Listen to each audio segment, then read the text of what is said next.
Hello everyone, নতুন আর একটা জলখাবারের recipe নিয়ে আবারও আপনাদের সাথে হাজির হয়েছি। আমি নিয়েছি অর্ধেকটা টমেটো, পেঁয়াজ, আদা আর লঙ্কা, আর এখানে পরিমাণ মতো সুজি নিয়েছি।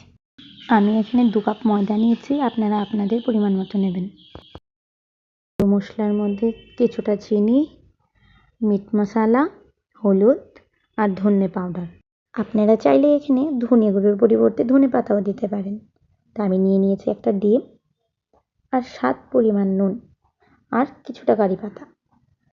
আমি এখানে সবগুলো উপকরণ ভালো করে মিশিয়ে সফট একটা ব্যাটার তৈরি করে নিয়েছি। আমি এখানে জলের ব্যবহার করেছি, আর এখানে তাওয়াটাও গরম হয়ে গেছে, তো আমি এখানে সাদা তেল ইউজ করেছি।